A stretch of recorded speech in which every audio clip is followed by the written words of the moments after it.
నమస్కారం మిత్రులారా, ఒకటి ఆలోచించండి.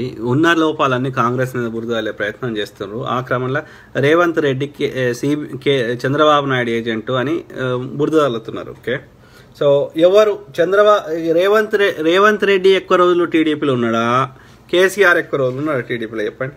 చెప్పండి మీరు దయచేసి కదా. 35 ఏళ్ళు ఉన్నాడు కేసీఆర్ సిద్దిపేట నుంచి.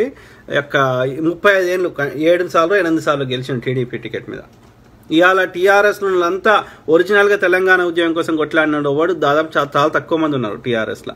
అందరూ ఓకే తిట్టుకుంటూ పోయారు. ఓకే, వ్యవస్థాపక సభ్యులు కూడా లేరు ఇవాళ టీఆర్ఎస్లో. మొత్తం టీడీపీ వాళ్ళే.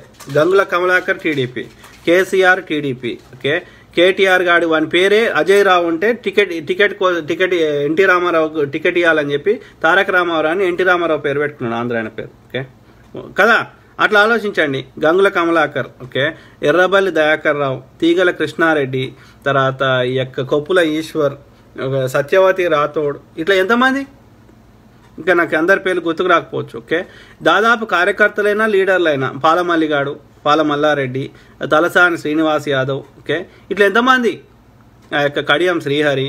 ఓకే, దాదాపు టీడీపీ అంతా ఖాళీ అయిపోయింది తెలంగాణలో. కాంగ్రెస్ దిక్కు పెద్దగా రాలే టీడీపీ వాళ్ళు, మొత్తం టీఆర్ఎస్లో నరియాలి. చెప్పండి, ఎవడు టీడీపీ పార్టీ, ఎవడు చంద్రబాబు నాయుడు ఏజెంట్ ఇప్పుడు కదా. రేవంత్ రెడ్డి చివరి నిమిషం దాకా టీడీపీలోనే ఉన్నాడు. ఆయన టీడీపీలో ఉన్నప్పుడు కూడా గట్టిగా మాట్లాడతాడు కాబట్టి ఆయనను హీరో, తెలంగాణ పులిబిడ్డ అన్నారు. ఆయన విధి లేని పరిస్థితులలో ఇక టీడీపీ అంతమైపోయినప్పుడు కాంగ్రెస్ ఇక ఆయన సిద్ధాంతాలకి, ఆయన మనోభావాలకి ఏది దగ్గర ఉంది, ఏది మనుగడ ఉన్న పార్టీయో అల్లకు పోయిండు.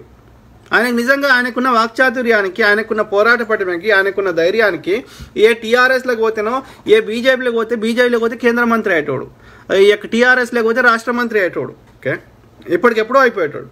కాంగ్రెస్ కేంద్రంలో వస్తుందో తెలియదు, రాష్ట్రంలో వస్తుందో తెలియదు. మరి ఎందుకు వచ్చిండంటో? ఆయన పైసలు చూసిండు. ఆయన పైసల గురించి రాలే, ఆయన పైసల మనిషి కాదు ఆయన. ప్రపంచంలో నా యొక్క భూమి మీద ఉన్నప్పుడు చరిత్రలో నాకు ఒక పేరు నిల్చుంటుంది. ఓకే, నేను ప్రజల కోసం ఏదైనా చెయ్యాలనే ఆశతోటి వచ్చిండు ఆయన. ఆయన పైసలు చూసేసిండు. Seethakka same story. ఆమె వచ్చిన ఉద్యమ నేపథ్యం, ఆమె వచ్చింది నక్సలిజము, సమన్యాయం కోసం కొట్లాడింది ఆమె. కాబట్టి ఆమె తమ యొక్క మనోభావాలకి కొట్లాడడానికి, ప్రజలకు మంచి చేయడానికి ఒక ఏది విలువలు గల పార్టీ, దేశానికి సేవ చేసిన పార్టీ, భావస్వేచ్ఛ ఉన్న పార్టీ, ఒక నియంత్రణ పార్టీ కానిటువంటి ప్రజాస్వామ్యం ఉన్నటువంటి పార్టీ, భారతదేశానికి స్వతంత్రం తెచ్చిన పార్టీ, తెలంగాణ ఇచ్చిన పార్టీ, భారతదేశాన్ని నిర్మించిన పార్టీ అయినా కాంగ్రెస్లోకి వచ్చిర్రు.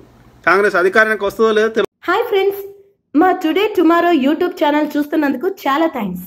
మరిన్ని లేటెస్ట్ వీడియోస్ కోసం వెంటనే సబ్స్క్రైబ్ చేయండి. అలాగే ఈ బెల్ ని కూడా రింగ్ చేసేయండి. మా నోటిఫికేషన్స్ అన్ని మీ మొబైల్లో వస్తాయి.